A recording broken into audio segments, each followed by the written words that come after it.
it's important to highlight that it's not like, okay, one test, this is it. This is where you can see this person is something or not. Because talent is so much. It's not like just one thing. It's so interesting because talent is nothing and all at the same time. You can have one person who can't do weightlift and who's really like shaky, but they are working really hard and they bring some potential, but it's like, I'm not sure, but you give them a chance and they are working their way up and it's like, wow, okay, never thought you could get this good. But also you have people who are like, it's the classic thing in talent, who are really good and you think, yes, they have so much potential, we can work with that, and then they are not going like more up. Yeah, so I think it's very important to highlight that searching for talent is not like just this diagnostic test. It's just one tool and you need to put it in a bigger perspective. You can't just say, okay, we're doing this, okay, here are 100 people, we're pulling them through, and then at the end we select. I think this is the dumbest thing you can do when you're searching for talent, because there's so much more in general to people than just how they move. I mean, especially if you test women with their menstrual cycle, maybe they have a bad day.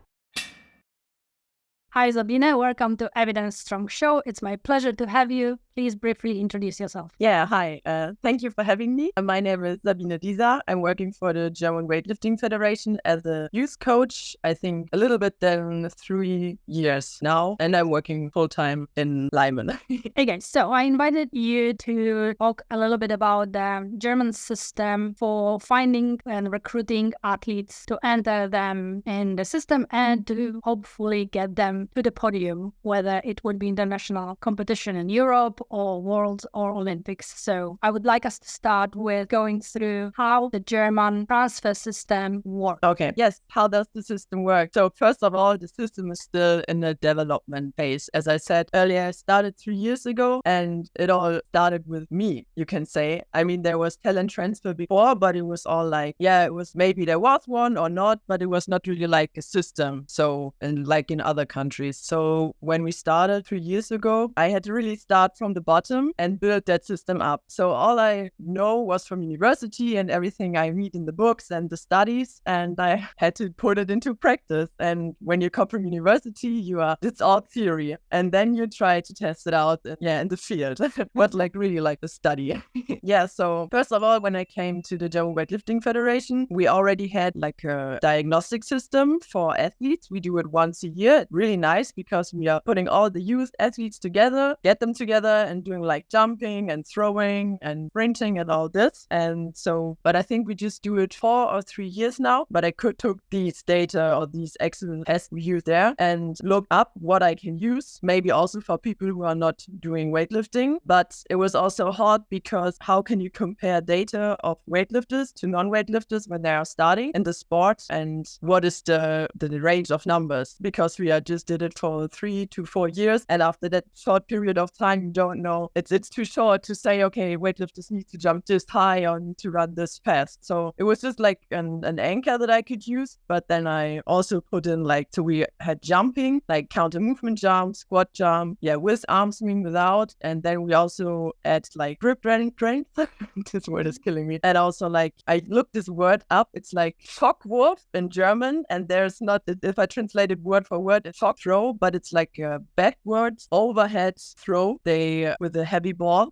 Because like this, because we have one scientific institution, it's in Leipzig, and they found that the relation between the throwing with weight and weightlifting capability is very high. But one thing is you need to know how to throw. So I put this in my diagnostic, but when they doing it for the first time, it's also hard because you have the part where you have to learn how to throw. What I also did put into this diagnostic, which we are not doing in the general with the youth athlete, is like board-specific mobility, because yes, weightlifter already have it, otherwise they were not a weightlifter. And so this is something I learned, that people who come already need to have it, because this is something you can learn in a late stage of age. I hope I say it right.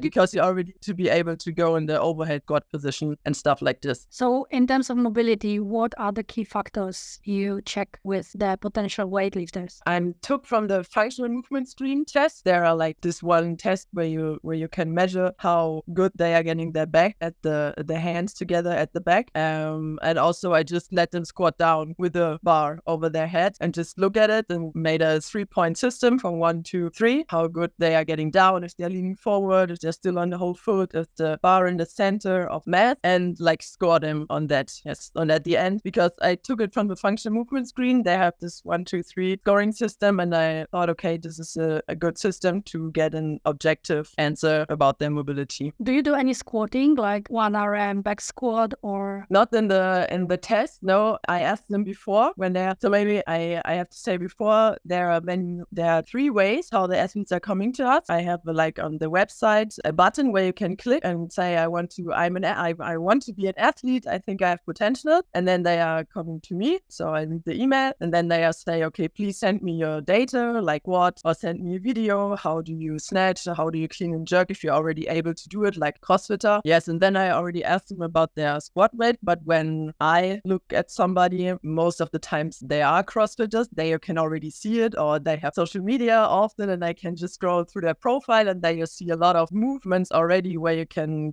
see how they work, if they're like struggling going up, or if they're really strong legs and going up like an elevator. It's no problem. Yeah, and as you already saw on the website, we have this table. It's like from our I searched the word for it. In Germany, the sporting system is we have different groups. It's like a youth group with promising athletes, and you need a kind of total to get into that in weightlifting. And then the next up is like a perspective group, if you translate it word for word. And after that, you have the Olympic group who are going to the Olympic Games. And I took the total from the youth group, like when you need to do, I don't know, 180 kilograms to get in the youth group. I had a person at the Leipzig Scientific Institute who did the math for me, who and he then showed me what they need to squat, what they need to like deadlift or press to be able to do this total. And this is how the table you already presented in another story came together. And it's like a really good guideline, because when they are not able to snatch and clean, but they say, I can squat 140 kilograms, I can see, okay, is this good or bad? Are they able to do this and this total in the future? Awesome. So we went through the test. So you said 3 ways. One is the website. How do you find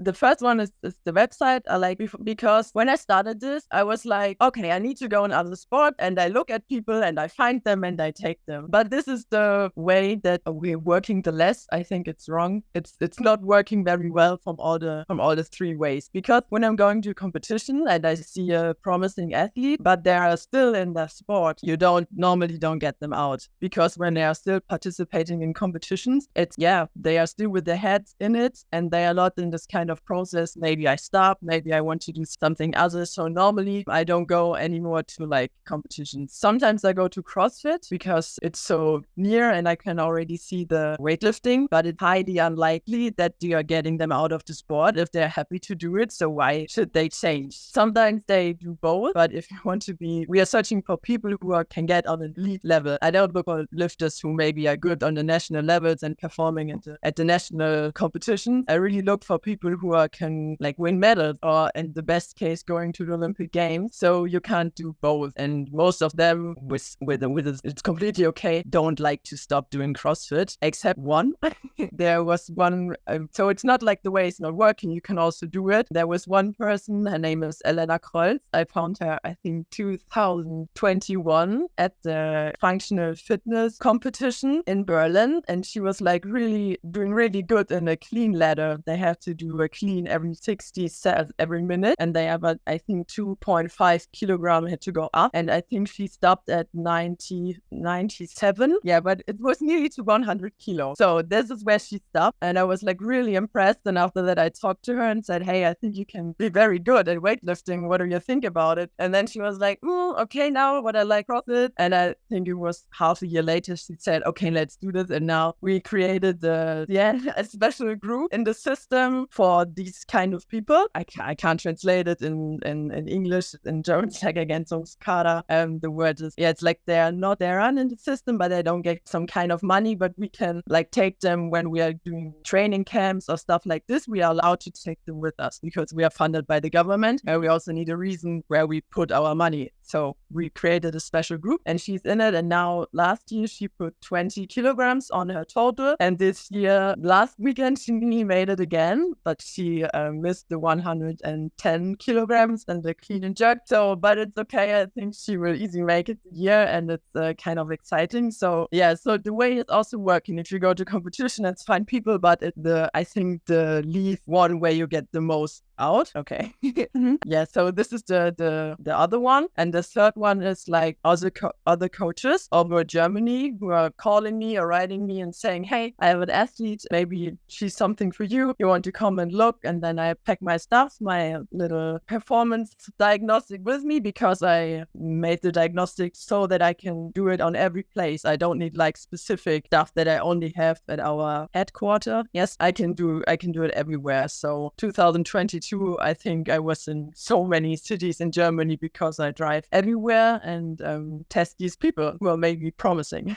Yeah, so this is the third way. So do you think that coaches are the best source at the moment? Yes, and I think it's not working without them right now. It's just me. We only have at the federation. I'm the one who's responsible for it, and of course my colleagues are helping me a lot and need some help. They are there, but I'm the one who's doing this like active searching. But I'm one person for Germany. I mean, Germany's not that big, but I can't do it. I need other coaches, especially maybe CrossFit coaches who are in the CrossFit boxes and see their athletes, or I don't know, any people, because it doesn't work otherwise. So I think this is really the way for the future at like our sporting schools where their athletes are and just do train and sport. It works much better because there are many different sports and the coaches, they like, okay, I have one. I think it doesn't work out anymore. Maybe you want to try it in weightlifting and then they are like changing from, I don't know, ice skating to weightlifting. And it's like more common. And it's also more common in East Germany because when we were parted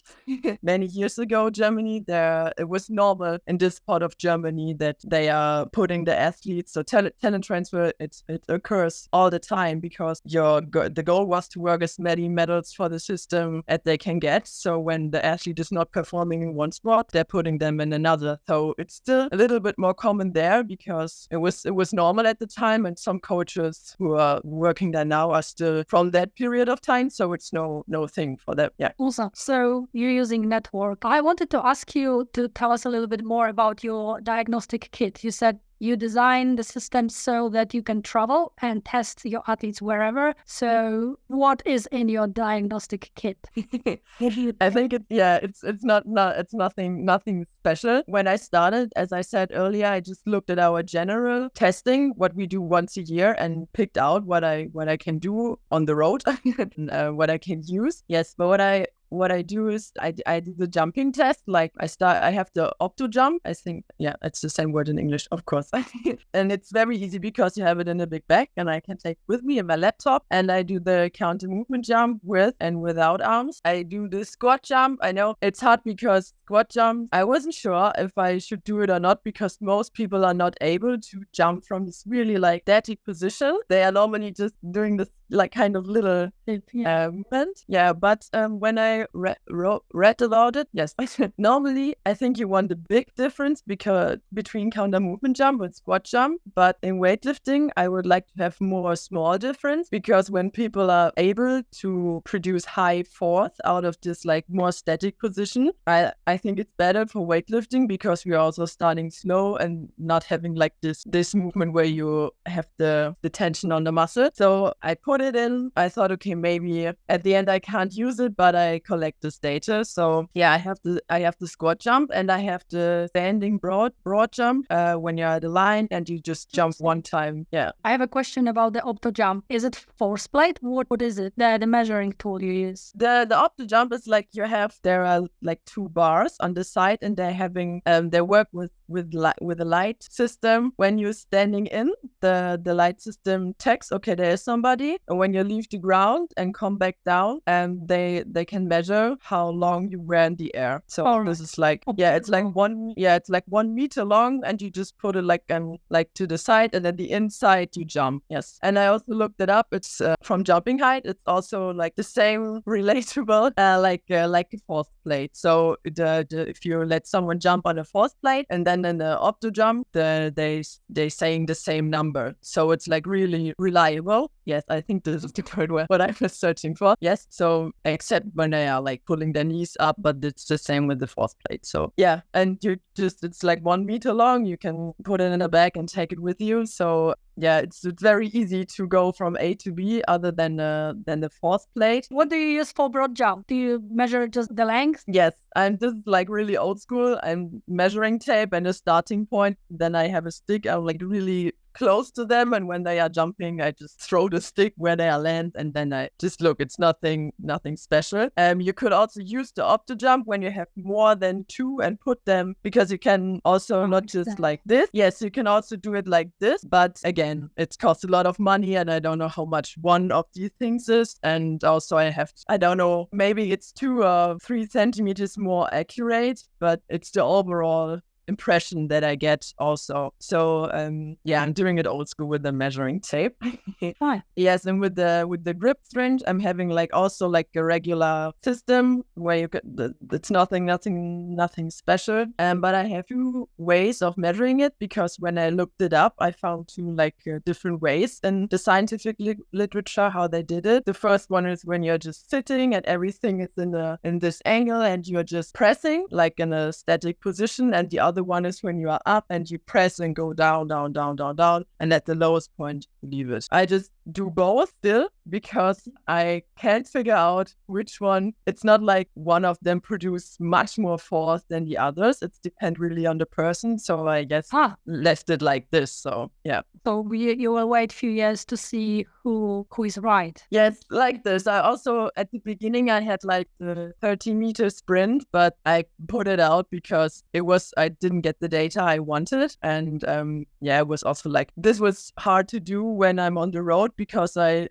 always needed like a straight and flat surface, and then we did it on the street, and it was like, you have to do it with your hand, because I didn't have a system for this to measure it very accurate. And then I did it with 2 persons, and we take the middle number of it. And but this is what I already put out. But right now I thought, okay, I leave it in because it doesn't hurt to do it. And I'm still trying to figure out what kind of numbers do I searching for. Of course, you have like in the literature, what is the good jumping height and what is bad. But there's nothing like really good scientific evidence about how high needs a weightlifter to jump, male or female, the different, you don't find it anywhere. Yeah, I had one girl, she was like jumping, I think 46 centimeters high, and I was like really impressed. And she's also a good weightlifter, but she didn't like the jump to the international level. She's still doing weightlifting on the national level and is doing really good, but it's not like, this is it. But I also had just girls who were just jumping 35 centimeters, and they are really good weightlifters now and performing very well. So I tried to find this range, also with grip strength, what a good grip is, but I don't know what is the range really exactly for good weightlifters. And also if you're a girl or boy, and if you are like old or older, younger, it depends. And right now I'm just like collecting this data and looking overall at it with the mobility and stuff like this, and just put it together at the end. One more test I remember, you mentioned the back throw with a medicine ball. Yeah. Do you measure with the tape? Yes, I also measure with the tape. Normally this I have to do outdoors. I have like special ball. It's like 4 kilograms, and it's like the one with the soft, so you can throw it also outside on the concrete, and you don't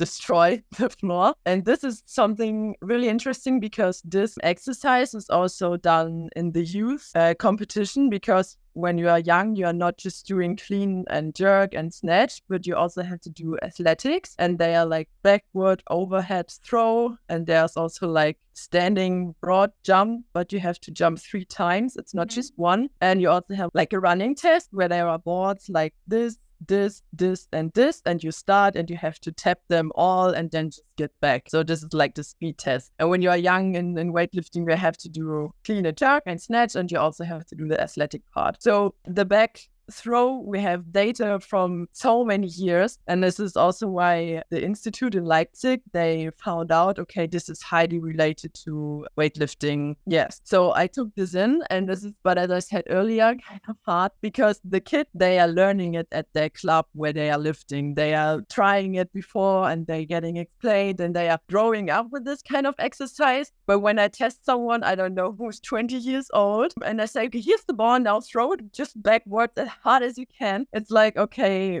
what? And they are just trying it. So now we made an explanation video on our Instagram site. And when I have someone and we are doing the testing, or I know we are doing the testing, I send them what we are doing so they can try it before. And I also sent them the link to the explanation video how you throw backward. Because the small ball is good, the 4 kilo, it's better be smaller, but you can also learn it with a medicine ball. It's bigger and it's a little bit harder, but you get the movement. So yeah, this is important that they know what to do before. Yeah, and but also there I know which throwing length is good, because also of the data we already collected. But you also have to keep in mind, okay, they didn't do it for like 5 years in the youth part. They just doing it now. So yeah. So there likely will have to be some kind of adjustment for the athletes who come to the sport later, but you don't know yet how much of adjustment they will need. This is like, but I'm just doing this like throwing. It's not a thing for them, because when you're over 18, you don't do it anymore in competition. It was like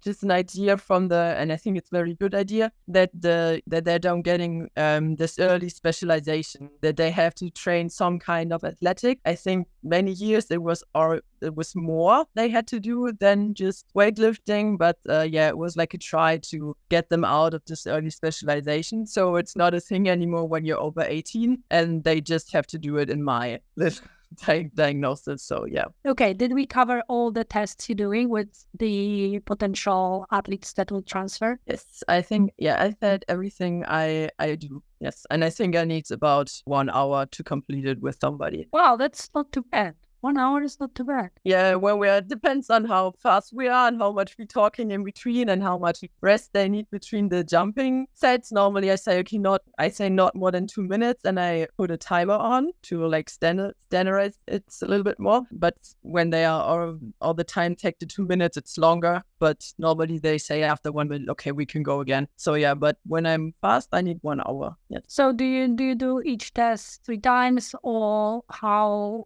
do you make sure that it was not just a random, they made a mistake and it didn't go well, or it was the performance of their life? So I do everyone 3 times. So this is like the normal thing. Also in the shoulder thing, they have also like 2 times, because the first time you do it, you get more mobility the more often you do it. And yes, so normally one thing I forgot, I also do from the FMS test, the middle part stability, but I wanted to know how good they are on their core, how strong they are, and there are just 2 tests in the FMS that I do. It's like a little bit like a push-up. Women have to do their thumbs on the side of their chin, and you have to push up 1 time. But I never saw someone who didn't make 3 points in this.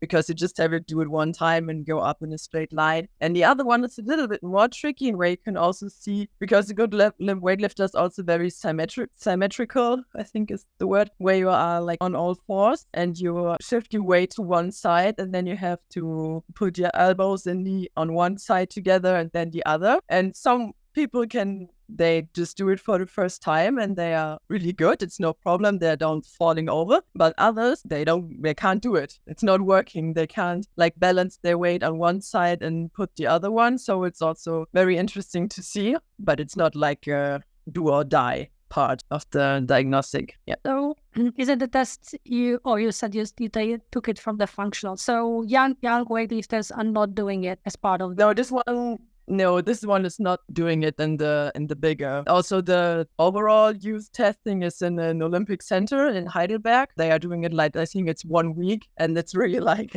on a very professional level. And yeah, I'm doing smaller. I think, as I said, I need 1 hour. I can do it everywhere. And it's just to get like an impression. I also think it's important to highlight that it's not like, okay, one test, this is it. This is where you can see this person is something or not. Because talent is so much. It's not like just one thing. It's so interesting because talent is nothing and all at the same time. You can have one person who can't do weightlift and who's really like shaky, but they are working really hard and they bring some potential, but it's like, I'm not sure, but you give them a chance and they are working their way up and it's like, wow, okay, never thought you could get this good. But also you have people who are like, it's the classic thing in talent, who are really good and you think, yes, they have so much potential, we can work with that, and then they are not going like more up. Yeah, so I think it's very important to highlight that searching for talent is not like just this diagnostic test. It's just one tool, and you need to put it in a bigger perspective. You can't just say, okay, we're doing this. Okay, here are 100 people, we're pulling them through, and then at the end we select. I think this is the dumbest thing you can do when you're searching for talent, because there's so much more in general to people than just how they move. I mean, especially if you test women with their menstrual cycle, maybe they have a bad day, or maybe your grandma died last weekend, or I don't know, you're in a bad mood in general. And when I do the test with you 2 weeks later, you perform much better. I had it with one athlete of mine. There was like many people and they were all standing around and they had to do the jumping. Everybody was looking like this and she was like standing there and the jump was like, okay, like this. And she was like very nervous. She was jumping not so high and I was like, okay, what? This is not good. So what's going on, girl? And then we did it like 2 weeks later when there was nobody, just us. I mean, she had to learn it because when you're on the stage, there are also people looking, but she jumped much higher. And I think this is also something you need to keep in mind when you're searching for talents, that you also need to look at the person and not just at the data. Yeah, that's good advice. So you go and test the athletes. Now we know how you recruit them. We know how you test them. Now what happens after that? So yeah, how do I recruit them when they are writing to me? As I said earlier, they had to send me like a CV about their sporting life, what they did already, maybe if they did competitions or were on the podium someday. This is what they also had to send me before. I'm not sure if I mentioned this earlier. So yeah, this is what I get. Also with what I said with the data, they already can give to me like squat or something like this. And then I have the small diagnostic. And at the end, they're also getting like a paper where they have to write like if they have a history of injury and maybe why do they want to come in weightlifting and what is their goal and why they think they are good at this. I also did my psychological test, but I put it out again because it's not their name is on it and they write me what I want to hear. So I did it and I was like, wow, everybody is so good. And also when they are doing this test, they keep their donator sport in mind. And when they're coming from CrossFit, it's like very different to weightlifting for them, or most of them, because in CrossFit you're on the floor with like 20 people and you're just one of 20 or 10, I don't know. And it's okay. But in weightlifting, everything is quiet. You're on the stage and everybody's looking. And I had some athletes who perform very well in CrossFit, but they can't perform in weightlifting because they can't take the situation on the stage. So when they are like doing this psychological test, I see, okay, it's very good. But then they are on the stage and they start crying. So I thought, okay, it's not something I can use because it's not what I see in real life. So yeah, but I really wish there was some psychological test or something like this that I would be more useful because I think it's also an important part. Yeah, but it's also like after the diagnostic, I talk with them and talk about also what their goals are, and I explain to them the system in Germany, how does this work, how is the journey that would start if they are getting into the system. Yes, and most of the time you also get a lot of information on this way. And then when I have everything, I just put it in my office and go home. And then like 2 or 3 days later, I don't know, maybe there's a week in between, I look at this again and also talk to my colleagues and explain them and show them the videos of them and show them how they did in the diagnostic. And because they didn't meet the person and they have like more the objective eye on the data I collected.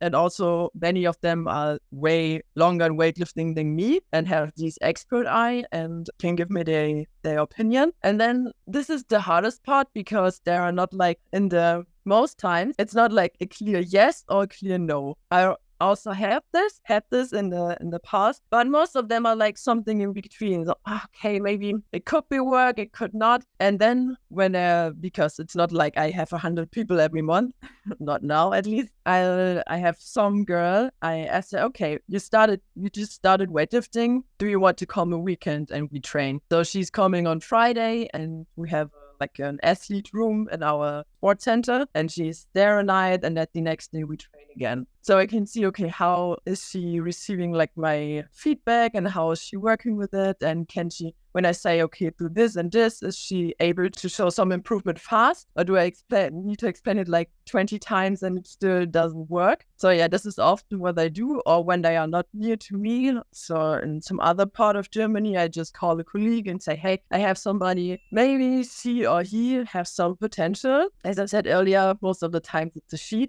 So you can take her in, maybe get her into your training club and do some sessions with her, or maybe take her to a competition and we can just work with her. Because as I said earlier, talent is all or nothing, and you can't just pick one point and say, and on this one time, say, okay, this is good or this is bad. Most of the times they need, time to develop, especially when they are younger, because it's also something that when I see someone or when they come to me or the coaches, first of all, I ask for the chronological age, of course. The second one, maybe the biological age. So if they're really like the age they are on the paper, or maybe they are back, or they are developed faster. How do you define the biological age? There is the Meerwald formula. It was a guy, a scientific guy, who made like an equation, a Meerwald equation, where you can put the data in Leipzig, the scientific institute. They make biofinal, it's called. It's like I can do it on my computer. It's a mask where I put the data in, and then it's throwing me out. I think it's about the Meerwald equation, what it is, if they are back or more developed or normal. Yes, so but it's because I searched for like 16 and older. This is not so common, but I also had one girl. She was like, I met her when she was nearly 18, like 17. And when I saw her, I thought she was 14 or 15. She looked like really young, and she was there with her parents. It was like a little bit quiet, shy. Yeah, like I didn't thought she was nearly 18. And when I put it in the biofinal, I thought, okay, she's also back in her age. And I gave her to one of my colleagues. So she's fortunately also in the south of Germany, and she's starting now for the club in the Bundesliga, in the second Bundesliga, second league. And now this year she was also last week with us at the competition, and she really started to like get there. It was like, I think it was also 2 years ago that I saw her, and she didn't make like the youth squat or something like this. She was already like 20 or 30 kilograms away, I think, from the total she needs. And now she's like really coming. And this is so nice to see, because some people are, especially the younger ones, they just need the time to develop. So as the older you are and you're coming into like this talent transfer system, it's the shorter period of time you have. But I think when you're 17, it's okay, take your time. Yeah, and this is also something I saw, and I was like, okay, the range, how much time they need to get very good, is also very different. So when I get them and I'm not sure if yes or no, I also like to give them some time. Sometimes they are like really hyped about Olympic lifting, and 1 year later they are like, oh no, maybe I switch to powerlifting, and then okay, bye. I know this doesn't work, but yeah. Some of them, they just need time, and I'm very happy when I have like a other club overall Germany who can help me and take them in and work with them and give them a training plan or something like this. Yeah, and then most of the time, half or 1 year later,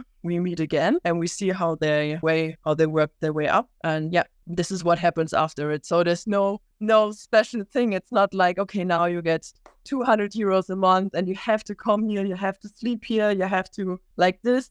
it's not working anymore. We just leave them in the environment where they are and try to, when they are near to us, to say, okay, you can come here to train if you like. We have 2 times a week like a training for talented people who are not at our sporting center, but who maybe could be something. And I say, yeah, you can come, you can sleep in our room. Then I also see, okay, how motivated are them? If they are, would they drive 300 kilometers to come here to train at our main center, or do they say no, it's too far? No, it's also about motivation, and this is nice to see it in a longer period of time because you see so much. So then they are getting in the talent transfer pool, as I call it. And some of them, they are putting themselves out again, and others trying everything to stay in and doing really good and getting in like this small extra squad. Right now there are 2 people in. Wow. It's like Elena Kreuz and Lucy Peberkorn. And as I said earlier, Elena's performing really well. She's going up. Lucy's in the small group since the start of the year. So she also have a plan what she needs to do this year to stay in it. But right now it's really looking really good. And we also have other girls who are it's Chiara Klug. She's really good. She also was in competitive sports before. I was she came from winter sports, to say this. Was really good in it. She was also talent of the year and stuff like this. But she did many sports. It was I talked to her once, I think for 1.5 hours about her sporting life before. And she was she did multiple sports and was really good in nearly every of them. But just in skiing, she was very good. But I think with 18 years, she stopped and got to CrossFit and was very good at weightlifting. And she was so good, she made just the total you need to get into the squad. Just out of nothing. And now she's but I didn't it's not mine. I didn't have to do anything to do with it. She just came. She just did it and was at a competition in weightlifting, and now she's a full-time athlete and working her way up. I think she already won 3 medals last year at the Junior European Championship, 3-time bronze or something so she's really when you are reading scientific literature about talent transfer, she is someone you read about because she did this multiple sports. She was dancing, swimming, climbing, and then with the ski. She did so much. So it was really nice to see that these people really exist, not only in scientific literature, but also in real life, especially in Germany and in weightlifting. And we had some other, her name is Sarah Bechter. A colleague of mine found her. He was near to us, a coach from the state, from Rheinland-Pfalz. And because she was under 20, he could work with her because when she's getting to competition, nationals competition, they are getting points for their athletes and they're getting some funding from their state. So I did my testing with her and I was this is also very interesting. I was Tom, I don't know, the numbers are not that good. I'm not sure, but you can work with her because you're getting points for her. And just try it. But if you would have been older, I would have said, I think no, because she did not jump high. She didn't perform very well on one test, but it's so nice to see. And also for me to maybe think about this diagnostic again. And she also made the total to get into the national squad. And is now also training at our sporting center. And it's so nice because these 2 athletes already are in the squad and they came from different ways. And also before my time, there was Patricia Rieger. She's now Patricia Hoffmann, I think. She nearly made it to the Olympics 2020. And some of my colleagues found her on a video, I think, of a competition and was going to my boss and said, hey, look at this lifter. I think she's very good. And then they took her in and she performed also very well. But it's also coincidence. So, and this is what I try to take out with all my work. Just he is somebody or not, to get the system running, and that we are having athletes from the system 1 or 2 a year would be nice. So, So how many? So you get 1 or 2 athletes a year. How many do you have to test and then send to the clubs? I'm just trying to gather how big this endeavor is to get actually the athletes into the squads. I think my diagnostic, I did this far with nearly 60 people, I think. Yeah. As I told earlier, Elena, she is one of them. And now it's Lucy and Sarah. So yeah, this is 3 of them who I tested with. Chiara, I did it later because she was already part of the squad, but I wanted to know how our numbers would be or have been. Yeah, so, but these 3, these are people I tested and who are, where you can say are promising athletes. So yeah, you need to test a lot of people because, I think it's like, as I said earlier, talent is all or nothing. I don't see a person, and I also say I think it's the dumbest thing when you see one person one time and say, oh no, this isn't it. Even when the people are sending me videos and I don't find them that promising, I say, okay, come, we are doing the testing and then we can talk about it. But yeah, I wish I would do more. When I could, I would do this every day. But yeah, like in 3 years, I did it with 60 people. Yeah, and here we are now. That's awesome. That's pretty successful, I would say, from 63 for, let's say, 3.5. Yes. Okay. It's always like, I think I could do more. And I was like a little bit frustrated because of course, also I think weightlifting gets this popularity. And I think, okay, guys, come to weightlifting. And yeah, but it's also like when you're in Germany, this topic is not that serious. I think when I talk to the German Olympic government, they know about it and they think it's a good and important topic. But it's there's nothing coming from them. So when you're in the UK, they have I think like 17 campaigns overall. Great Britain, I think, for talent transfer, and on their website they're writing that more than 100 out of this get to the elite level, and I'm not sure of to the Olympic Games, but their most popular example is Helen Glover. She's in rowing, I think. They found her at the first Sporting Giants campaign, and she won everything you can win, like Olympic medals, world title, European title. And they found, okay, it is a very successful program, so we're doing it again and again and again. And I think they put every year another government talent transfer campaign out. And my biggest wish is that we are doing it in Germany too someday, because it's very hard to work out of one small weightlifting. We are very small sport in Germany compared to other out of it, and try to find it in other sports, because in long term, I don't just need coaches in my sport who are looking all over Germany. I need coaches like they're doing it in East Germany, as I explained it earlier, to say I have one athlete. She's not good in my sport. Maybe she's good at your sport. Do you want to try it? But it's like this negative stigma where they're going, oh no, you want to take my athlete from me. And this is also why I'm not going to competition, because it's not like you're welcome with open arms. There's like a set. In Germany, the Track and Field Federation, there's like this funny thing where the skeleton and Bob, I don't know if it's the same word in English, we're going this ice canal down. Yeah. And they are not allowed to go. Yeah, bobsled, sorry. Where they are not allowed to go like competitions or something like this, because they are getting the sprinters out of track and field for bobsled. Like Alexandra Burkhardt last year, I think she won also a medal. Last year, she won also a medal at Winter Olympic Games, and she's normally a 100-meter sprint, I think. Yeah, because they think you're stealing their athletes. Yeah, basically. Oh, okay. So I think we have, you mentioned success stories beautifully throughout the interview, so that's awesome. Do you have any advice for athletes and parents and coaches in terms of talent transfer? Just a summary, because you said a lot already, but just a summary. Yeah, if you want to change your sport or you think you'll be good at another sport, just do it. Go to another club or go to the sport and just try it out. I think this is what you can do. I mean, if it's a sport like us, I have this button where you can click on the website and say, hey, I think I'm good.